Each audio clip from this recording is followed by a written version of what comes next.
Your soul is screaming for focus, but your mind is drowning in noise. Every single day. Your mind is a war zone, scrolling, comparing, doubting, burning hours on things that drain you while your dreams rot in the background. You're exhausted, overwhelmed, and terrified. What if this is all there is? But what if I told you there's a secret weapon, forged 2,600 years ago, to slay distraction, silence chaos, and make focus your superpower? Ancient Buddhist masters didn't have apps, yet they hacked the human mind to conquer suffering, build empires of inner peace, and live with razor-sharp purpose. Their secrets aren't locked in temples, they're here.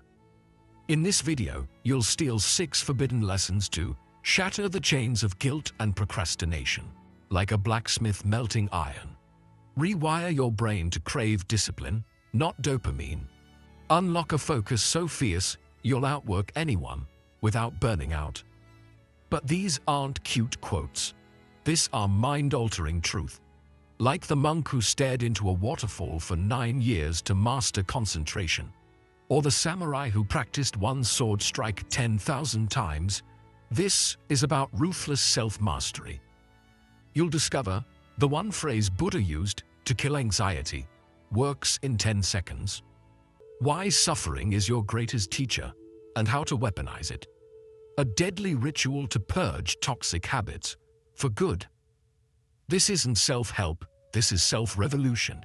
If you're ready to stop being a prisoner of your mind and become its master, don't blink. Your future self is watching. Will you let them down? Lesson 1. The Potter's Wheel of Karma. Life is like clay spinning on a potter's wheel, shapeless at first, but full of potential. You are the potter.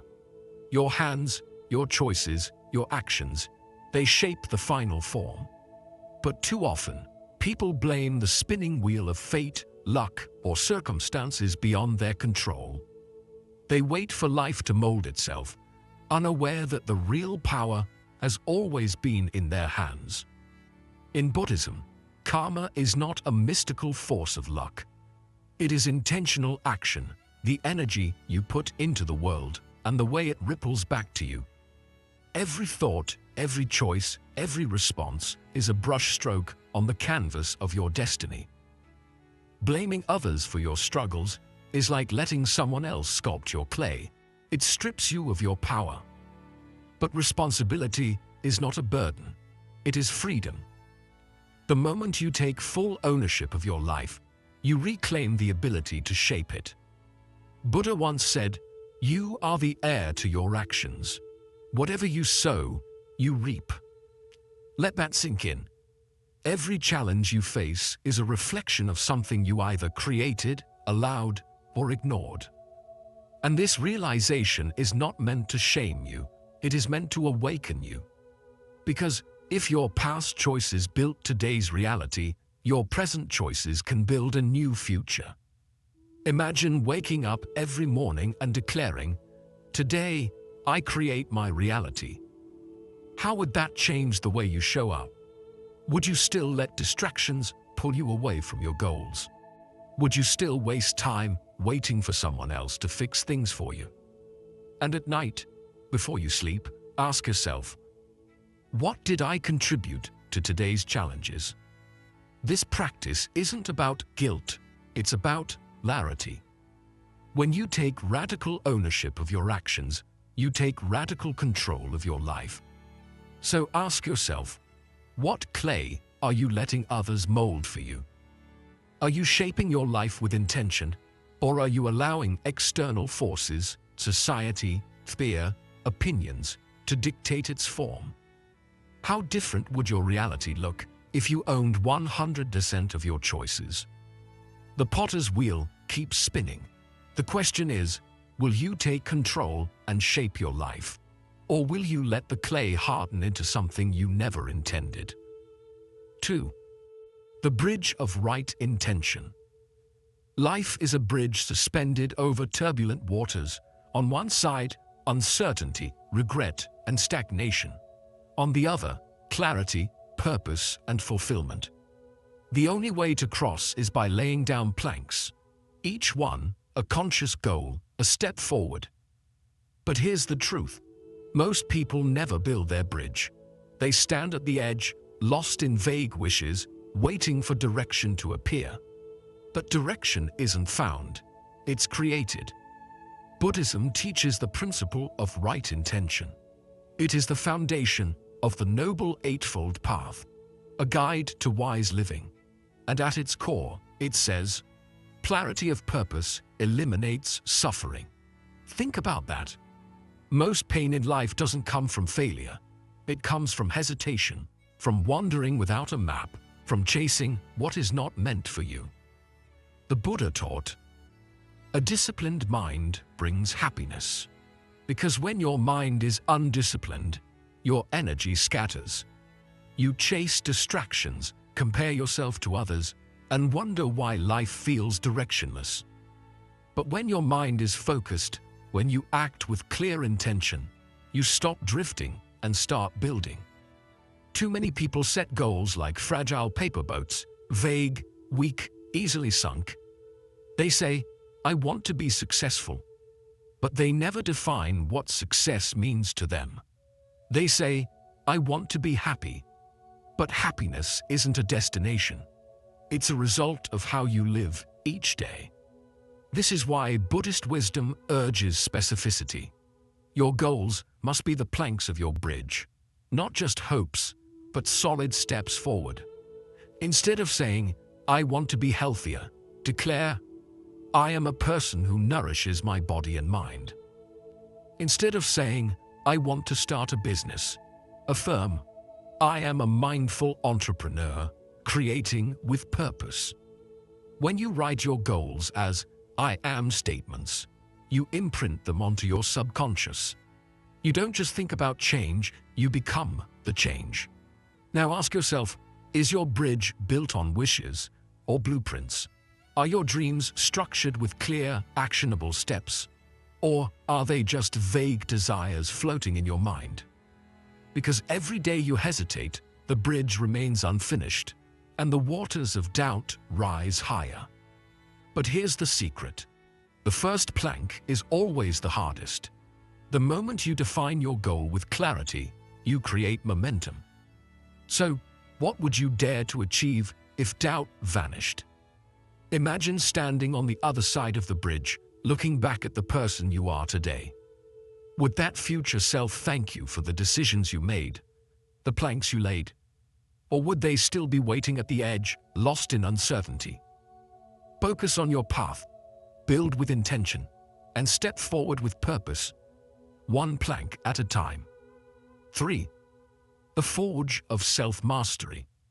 Your mind is a forge, an ancient blacksmith's workshop where raw metal is shaped into something unbreakable. But here's the truth most people ignore. Fire is required. Without heat, iron stays weak. Without effort, potential remains untapped. And without discipline, the mind stays fragile, bending to every distraction, every impulse, every fleeting doubt. You are the blacksmith of your destiny. The question is, will you forge yourself into something strong, or let yourself rust? Buddhist monks dedicate lifetimes to mastering the mind because they understand a simple truth. Growth is not optional. Stagnation is suffering. This is the essence of dukkha, the dissatisfaction that arises when we resist change, avoid challenge, and remain stuck in old patterns. And yet, so many people wait for life to improve, while feeding their minds nothing but distractions. They upgrade their phones, their cars, their wardrobes, but never upgrade themselves. The Buddha once said, irrigators guide water, fletchers shape arrows, the wise master themselves. Think about that. Water doesn't find its way on its own. It is guided. Arrows don't fly true by accident. They are shaped. And the mind? It doesn't reach mastery through passive existence. It must be refined, sharpened, and disciplined. You either shape your mind, or the world will shape it for you. If you're always overwhelmed, distracted, or restless, the reason is simple. your forge is cold. You aren't feeding the fire. Social media, mindless entertainment, and endless scrolling, they steal your focus, weaken your resolve, and leave your potential untouched. But what if, instead of giving your attention to things that drain you, you redirected it towards something that builds you? Imagine replacing just 15 minutes of social media with reading one Buddhist sutra each day. That's not just knowledge, it's transformation. In a year, your mind wouldn't just be informed, it would be trained, disciplined, and sharp like a blade forged in fire. Now ask yourself, what skill would change your life if mastered? Is it resilience, focus, emotional discipline? Imagine the version of you who has conquered that skill, the clarity in their eyes, the steadiness in their heart. That version of you isn't a fantasy. They are waiting on the other side of discipline. And here's the question you need to answer today. What if your next upgrade wasn't your phone, but your mind?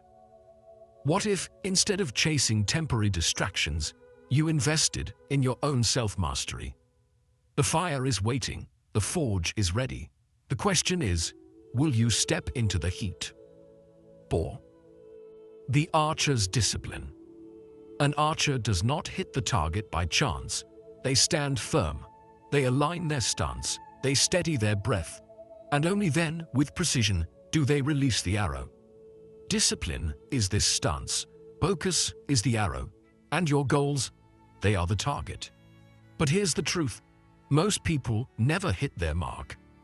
Not because they lack talent, not because they aren't capable, but because they never hold their stance long enough. They waver, they rush, they quit. Buddhism teaches the principle of ethical discipline. But discipline is not about restriction. It is about creating a framework strong enough to support your freedom. Imagine a river with no banks. It floods, directionless, destroying everything in its path.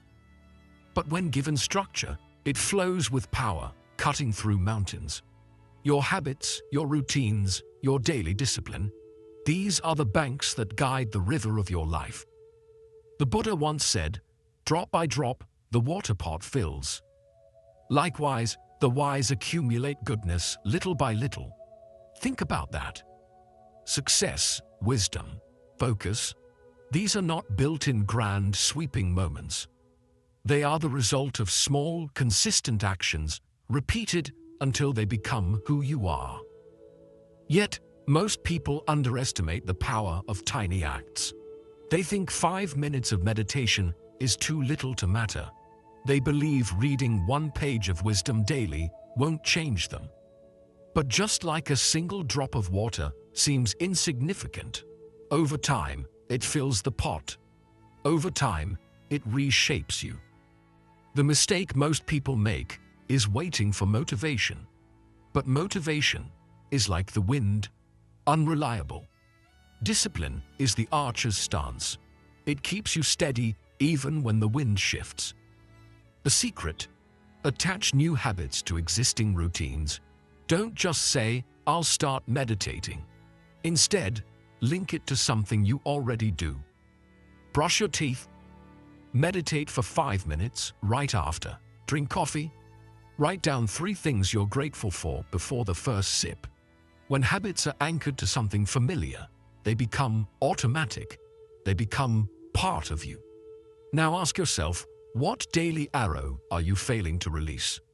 What is the one small habit, the one drop of effort, that could transform your life if repeated daily? Because no archer hits the target without practice. No river carves valleys without time. And no mind finds clarity without discipline. So, what's one habit that would revolutionize your year? Picture yourself a year from now, more focused, more disciplined, more in control. That version of you, they are built one drop at a time, one arrow at a time, one habit at a time. Will you take the shot? 5. The riverbank of equanimity. Life is a river, unpredictable and untamed. Some days, the waters are calm, carrying you effortlessly forward. Other days, they rage, pulling you under, dragging you into currents of stress, doubt, and frustration. Most people spend their lives fighting the current, exhausting themselves over things they cannot control. But true wisdom is not found in resisting the river. It is found in becoming the riverbank, steady, grounded, unshaken. Buddhism teaches equanimity, the art of balance. It is the ability to remain unmoved by external chaos because your foundation is within. This is where Buddhism meets Stoicism, where peace is not found in changing the world, but in anchoring yourself in what you control. The Buddha said, "Peace comes from within. Do not seek it without." Yet, most people look for peace in all the wrong places. They try to control other people, obsess over the future, and agonize over the past. They fight against the river instead of standing firm on the bank. The truth is, there are only three things you can ever control: your breath, your effort, and your ethics. Everything else, it's just water. You cannot control how others treat you, but you can control how you respond. You cannot control the storms of life, but you can control how you prepare for them. And yet, how often do we waste energy on things outside our reach? The opinions of strangers, the expectations of society, the mistakes of the past. But what if, instead of trying to control the uncontrollable, you mastered what was already within your grasp? Here's a simple practice. When stress rises, ask yourself, is this mine to solve? If the answer is yes, take action. If the answer is no, visualize placing it in the river and letting it drift away. Imagine watching your worries float downstream, dissolving into the flow.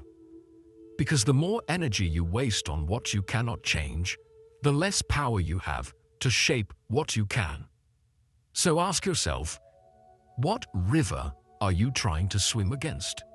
Is it the need for validation, the fear of uncertainty, the desire to control outcomes that were never yours to dictate?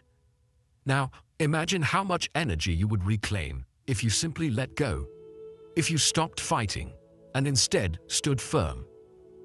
Because true focus is not just about where you direct your attention. It's about what you choose to release. The river will always move. The world will always change. But your power is not in stopping the current. It is in standing strong, grounded in what is truly yours. Will you keep struggling against the flow? Or will you become the riverbank, steady, unshaken, and free? Sticks.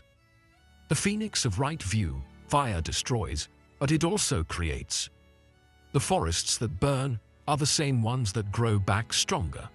The metals that melt in the forge are the same ones that are reforged into unbreakable steel. And the phoenix, it does not fear the flames, it embraces them. Because from the ashes it rises, not weaker, but wiser. Life will burn you. Failure, heartbreak, loss, these are the flames. Most people fear them. They run from discomfort, avoid risks, and hide from pain. But Buddhism teaches right view. It is the ability to see clearly, to reframe suffering, to recognize that pain is inevitable, but suffering is optional. The Buddha's wisdom reminds us that what breaks you is often what builds you. Think about your own life, the setbacks that felt like endings, the rejection, the failure, the moments of despair. What if they weren't punishments, but preparations? What if, instead of being buried, you were being planted? Every great transformation is preceded by a trial. The fire isn't there to destroy you. It's there to refine you. When life knocks you down, don't ask, "Why is this happening to me?" Ask, "How is this happening for me?" This shift in perspective changes everything. The failed business, it forced you to innovate. The broken relationship, it taught you self-worth. The missed opportunity, It redirected you towards something greater. Every setback carries the seed of rebirth, if you choose to see it that way. Here's a simple practice. After every failure, write down one sentence. This happened for me because... fill in the blank. Maybe it's teaching you resilience. Maybe it's revealing a truth you ignored. Maybe it's clearing the path for something better. At first, your mind will resist, because pain demands blame. But when you shift from victim to student, every loss becomes a lesson, every fire becomes fuel. So ask yourself, what fire are you avoiding that could rebirth you? What challenge, what risk, what difficult truth are you running from? When in reality, it is the very thing that could transform you. Because no phoenix rises without first facing the flames. No person grows without first facing struggle. The fire is inevitable. The question is, will you let it consume you, or will you let it refine you? Your greatest failures are not roadblocks, they are divine redirections. What if your worst moment was not the end, but the beginning? What if years from now, you look back and realize, this fire was the moment you were reborn? Will you fear the flames, or will you rise? Bonus lesson: the lighthouse of prioritization. A lighthouse does not chase ships. It does not flicker uncertainly, nor does it move with the tides. It stands firm, unwavering, shining its light so that others may find their way. But most people, they are not lighthouses. They are lost in the storm, pulled by distractions, swayed by obligations, saying yes to everything, and wondering why they feel directionless. Focus is not just about what you do, it's about what you refuse to do. Zen teaches Ichigyo-samai, total immersion in one task. It is the discipline of doing one thing with full presence. Not half-heartedly, not while multitasking, but with your entire being. Yet, in today's world, people wear busyness like a badge of honor. They jump from task to task, checking notifications, answering messages, chasing the urgent while neglecting the important. And in the process, they fracture their focus, weaken their will, and dilute their purpose. The Zen masters had a simple mantra. When walking, walk. When eating, eat. It sounds obvious, but think. When was the last time you truly did only one thing at a time? Every yes to distraction is a no to mastery. Every moment lost in triviality is a moment stolen from your legacy. The greatest minds of history did not succeed by doing more. They succeeded by doing less, but better. Bruce Lee once said, "I fear not the man who has practiced 10,000 kicks once, but the man who has practiced one kick 10,000 times." This is the essence of deep focus. To stop scattering your energy across meaningless pursuits and instead pour it into something that matters. Here's a simple practice. Use a distraction jar. Every time something tempts you away from your task, a random thought, a notification, a sudden urge to check emails, write it down and put it in the jar. At the end of the day, review the list. You'll realize that most distractions are illusions, mere ripples on the water that seemed important in the moment, but meant nothing in the long run. This one habit alone can sharpen your focus and reclaim hours of your life. Now ask yourself, what store is your lighthouse guiding others to? Are you leading with clarity, or are you drifting, lost in the storm of distractions? Because here's the truth. Every time you chase what doesn't matter, you move further from what does. Every time you choose busyness over purpose, your true work remains undone. So, what legacy dies each time you say yes to the insignificant? What masterpiece goes unfinished because your focus is stolen by noise? The world is full of distractions, But you are not a ship tossed by the waves. You are the lighthouse. Stand firm, shine your light, and guide your own life to shore. Quick summary of the 6 lessons. The potter's wheel of karma. Your choices shape your life. Stop blaming others. Own your actions like clay on a wheel. The bridge of right intention. Vague goals lead nowhere. Write them as I am statements to align with purpose. The forge of self-mastery. Upgrade your mind daily. Replace distractions with wisdom. Iron sharpens iron. The archer's discipline. Tiny habits, like 5-minute meditation, compound into unshakable focus. Consistency, intensity. The riverbank of equanimity. Let chaos flow like water. Control only your effort, ethics, and energy. The phoenix of right view. Burn setbacks into wisdom. Suffering isn't punishment. It's your teacher. You are not here to survive the storm. You are here to dance in the rain, to find stillness in chaos, power in surrender, and freedom in discipline. The Buddha taught that all that we are is the result of what we have thought. Every scroll, every doubt, every "I'll start tomorrow" writes your destiny. But today, you hold the pen.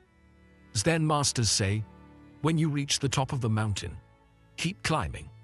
Focus isn't a destination. It's the art of falling in love with the climb. The world will try to drown you in noise, but your breath is an anchor. Your goals are a compass. Your mind, a garden only you can tend. So ask yourself, will you let life happen to you?